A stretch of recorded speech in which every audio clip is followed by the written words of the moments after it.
had the latest jobs figures released today, of course. A new low of unemployment since 1974. It's 3.4%. What's not charging along, of course, is the number or wages compared to inflation. Joining me live now is ACTU President Michele O'Neil. Thanks very much for your time. We see more tightening of the job market. Crucially as well, it seems full-time jobs actually going down a bit, but underemployment getting even lower. So is this the point we're going to get real tightening and pressure on wages, do you think? Well, hi, Tom. I wish that was the case, but what we've seen now is, despite unemployment falling, we've also seen those wages figures yesterday that show that wages are only rising by 2.6% and we've got inflation at 6.1%. So real wages going backwards by more than half the increases in the cost of living. And this is just making it so tough for people. And what workers have been told is, wages will go up when productivity goes up. That hasn't happened.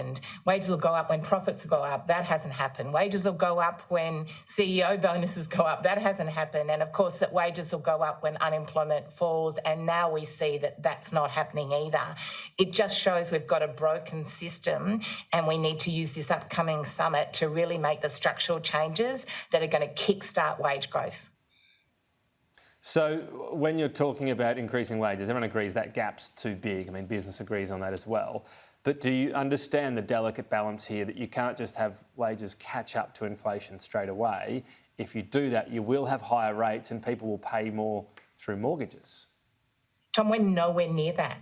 I do understand that, but we are nowhere near that. We have wages going backwards in real terms. This is half the rate of inflation, and inflation is actually due to keep going up to over 7%.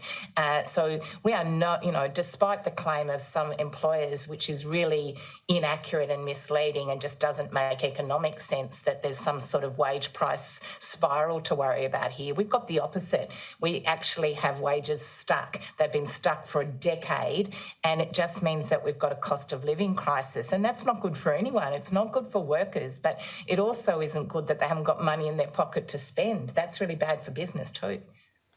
So one of the things the ACTU has spoken about ahead of this summit is a tax on business that profits from high inflation. How does that even work? Do you assess that month to month, year to year? What businesses profit from high inflation more than others? Well, what we see is that if you look at the figures about what's been driving inflation, it actually is more linked to businesses making really huge profits and not putting them back into their business. So, we talk about labour productivity and there's a focus on that, but there's a real issue here about why have we seen such low levels of business investment?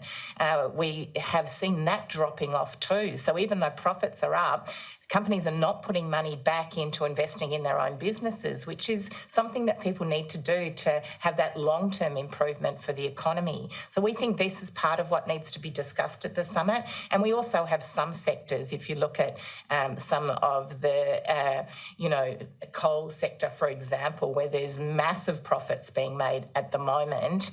And there really needs to be a look at whether some of that gets shared a bit more evenly with the Australian population. I mean, just on that element, though, of inflation, telling businesses they've got to invest is a bit tricky. Some years is great for a business to invest, others it might not be. It really does depend on which business it is and what area they're in. But again, how are you going to define a business that profits from high inflation, and over what period? 3 months, 6 months, a year? It might go the other way for them the next year. Will they get a write-off if they're hurt by inflation the following year? Well, what we've put on the table in that paper last week that you're referring to is that this is something that we want to discuss at the summit. So we're not coming in saying that this is a sort of take it or leave it proposal. We're saying this makes sense. It makes sense to look at how we deal with those companies that are making super profits at a time where we're not seeing investment back into capital, we're not seeing wages rising. So for working people, our major focus is how do we get wages up. But it's a valid question as well to say there's multiple things in the economy that are not working in the way they should. So when you see productivity up and workers having their lowest share ever, profits up and not rising capital investment, then there's structural problems. So we're happy to discuss the detail of how that proposal would work, but we're putting it out there to say that we've got to get on top of this, and the summit's an opportunity to do it. The issue of WARV reform has been put on the agenda by the Chamber of Commerce. It points out, for example, the World Bank's rankings of WARVs, how well they work. So it looked at 351 WARVs. Adelaide made it into number 264. All the rest of Australia's WARVs were worse than that. So the bottom 30% or worse. Why are they performing poorly? Well, this is sort of what the ACTU fall back on, really. They fall back on, who can we blame rather than look at the structural issues that they've got some responsibility in terms of employers and the issues we were just talking about. What I know is that there has been, for example, real difficulties on our wharves with just getting fair bargaining happening. And what we want to see is that what we know about productivity is that you get the best results when you have cooperative arrangements in place between employers and workers and unions saying, what do we need to do together to make improvements that mean that workers are getting fair share of what's happening in terms of profits and improvements in productivity, but also that there's improvements that are keeping us internationally competitive. So again, I'm going to take us back to the bargaining system here. If we had an effective bargaining system that allowed us to come around the table, have those negotiations and have them operate in a way that happen in many other places in the world, then you would see real change. You can't have your cake and eat it too here and say, well, we want to see these improvements, but we don't want to put in place the changes in bargaining, which would lead to them. The demand, for example, put forward by the MUA to have 70% of all new hirings coming from employees, family and friends, is that reasonable?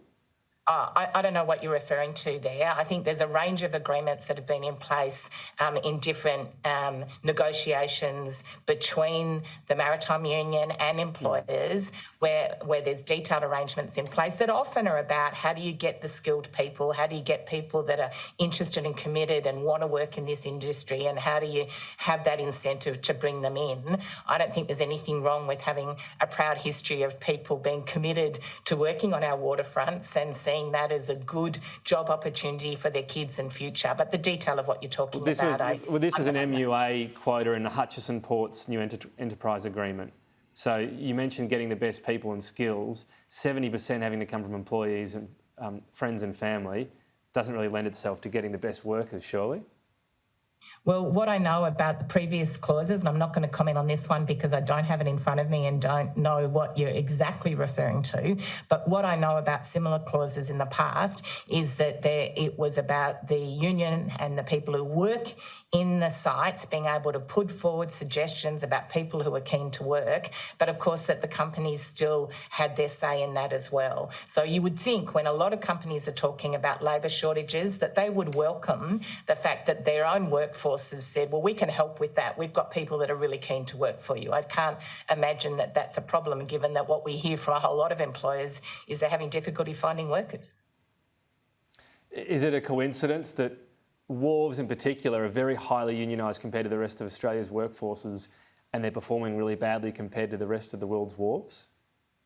Well, I don't accept that. I know that there's wharves around the world which are fully unionised, every single worker in them. So I don't accept what you're saying in terms of the link there. What I know is that Yeah, well, no, what I'm going to say to you is one of our most highly unionised workforces in Australia is nurses.